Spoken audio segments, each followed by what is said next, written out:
किसी भी गाने के मिक्स के अंदर जो लो एंड है वो उसका बहुत क्रूशियल होता है।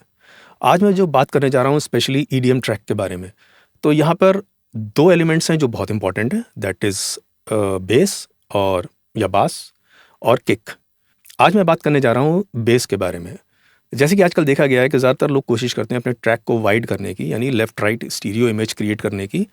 तो नेचुरली वो आप जब मिक्स करते हैं तो वो आप क्रिएट करते ही हैं, लेकिन as a thumb of rule जो लो एंड्स हैं वो सेंट्रिक होते हैं, क्योंकि लो एंड जो है वो ओमनी डायरेक्शनल होता है। इसके पीछे सीधा सीधा ये कंसेप्ट पाया जाता है।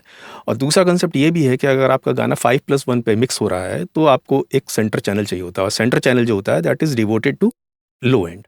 चलिए वो एक अलग बात है। तो यहाँ पे हम एक काम करने वाले हैं कि लो एंड को अपने यानी कि बेस को हम वाइड करने जा रहे हैं।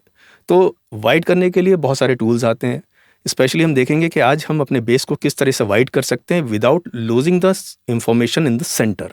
चलिए आगे बढ़ते हैं स्क्रीन की तरफ। तो ये मेरा लो एंड है, मैं आपको थोड़ा सा ट्रैक सुनाता हूँ।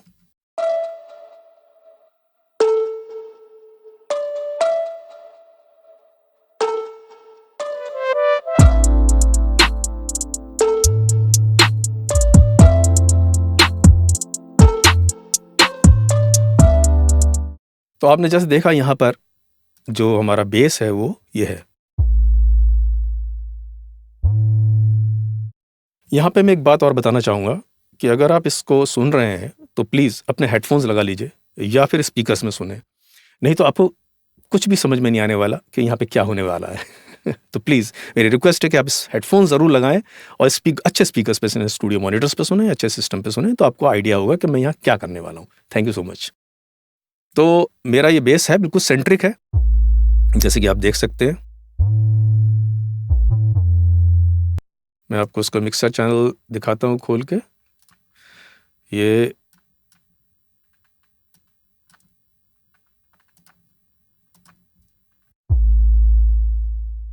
आप देख सकते हैं कि बिल्कुल सेंटर में है। प्रीसोनस स्टूडियो वन के अंदर एक स्प्लिटर टूल पाया जाता है जो आपके इनकमिंग चैनल को 2 हिस्सों में डिवाइड कर देता है। तो मैं उसको इंसर्ट करता हूँ। तो स्प्लिटर ये तो सिंपली कर क्या रहा है कि जो हमारा ये ट्रैक है इसका सिग्नल यहाँ से इनपुट हो रहा है स्प्लिटर में, और यहाँ से ये 2 हिस्सों में डिवाइड हो जाता है, 1 और 2, और आगे जाके फिर कंबाइन हो जाता है। यानी कि हम उसी एक चैनल को 2 तरीके से कंट्रोल कर सकते हैं। देखते हैं स्प्लिटर टूल के अंदर क्या क्या फंक्शंस पाए जाते हैं। तो इसका मैं ऑलरेडी पहले भी कवर कर चुका हूँ टॉपिक, लेकिन एक बार और समझ लीजिए। यहाँ पे ये नॉर्मल स्प्लिटिंग है, यहाँ पे चैनल स्प्लिट है, और यहाँ फ्रिक्वेंसी स्प्लिट। आज हम जाने वाले हैं फ्रिक्वेंसी स्प्लिट के साथ।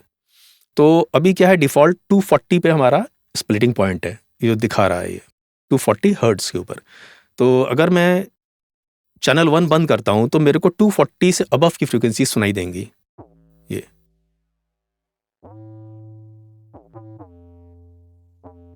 इसका लेवल हम यहाँ से बढ़ा सकते हैं या फिर यहाँ से बढ़ा सकते हैं। ठीक है, तो अभी मैं इसको बंद कर देता हूँ और हम सेकंड वाले चैनल को सुनते हैं।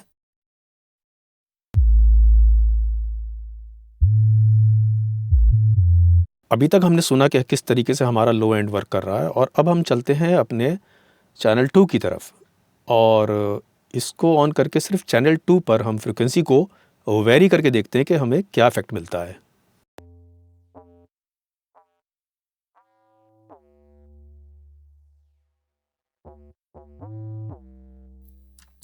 चलिए, एक पॉइंट मैंने सिलेक्ट कर लिया, और अब थोड़ा सा अब इसके अंदर हम सैचुरेशन ऐड करते हैं ताकि हमारा जो हायर एंड है वो और हमारे को ऑडिबल हो जाए। तो उसके लिए मेरे पास एक बहुत ही सिंपल तरीका है कि मैं प्रीसोनस स्टूडियो 1 का इन हाउस यानी स्टॉक प्लगइन है डिस्टॉर्शन का, रेड लाइट डिस्टॉर्शन, उसको यहाँ से ड्रैग करूँगा, उठाऊँगा और ड्रैग करूँगा और इसे चैनल 2 पे छोड़ दूँगा। देखते हैं उसकी ऑडिबिलिटी किस तरीके से काम कर रही है। थोड़ा सा कंट्रोल पे जाते हैं, हार्ड ट्यूब बाय डिफ़ॉल्ट है तो इसी को रखते हैं हम, ड्राइव बढ़ाते हैं थोड़ा, इतना काफ़ी है। आप अपने टेस्ट के हिसाब से इसका ड्राइव बढ़ा सकते हैं। अब इसको हम कॉन्टेक्स्ट में सुनते हैं दोनों को।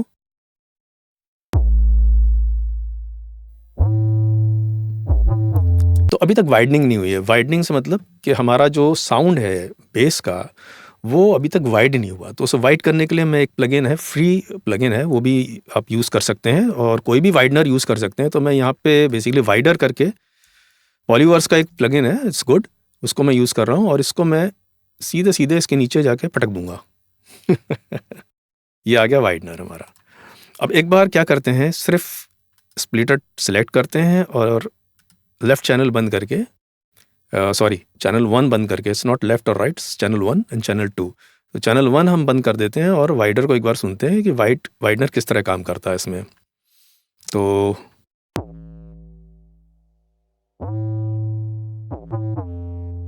ठीक है, इतना काफ़ी है। अब आप अगर हेडफोन्स लगाए होंगे या स्पीकर्स पे होंगे तो आपको सब क्लियर सुनाई दे रहा होगा। ठीक है, अब ये मैंने क्या करा, बेस का जो हायर एंड था और उसको मैंने थोड़ा सा सैचुरेट किया और सैचुरेट करके उसको मैंने वाइड कर दिया।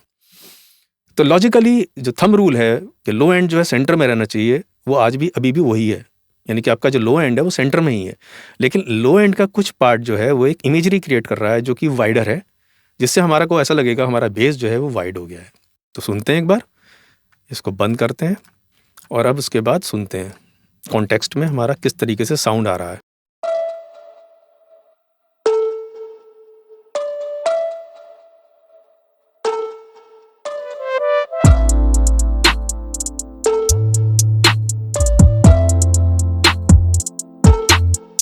अब यहाँ से हम उसको कंट्रोल कर सकते हैं कि हमें उसका जो इमेज है वो कितना वाइड रखना है, कितना कम, कितना ज़्यादा। वाइडनर यहाँ से वाइडर से कंट्रोल कर लेंगे आप, वाइड कितना रखना है, और यहाँ से आप उसको कितना, उसका प्रोपोर्शन जो है कितना मिक्स में रखना है, उसको वाइड जितना कर रहे हैं आप सिग्नल, वो यहाँ से कर सकते हैं। तो सुनते हैं एक बार।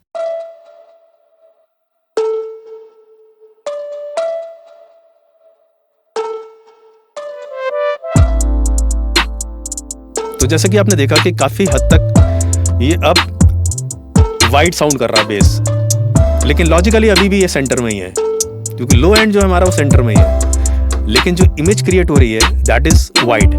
तो यही कमाल है, इसको आप अपनाइए और करिए और अपने मिक्सेस के अंदर बेस को और वाइड करके एक्सपेरिमेंट करके देखिए।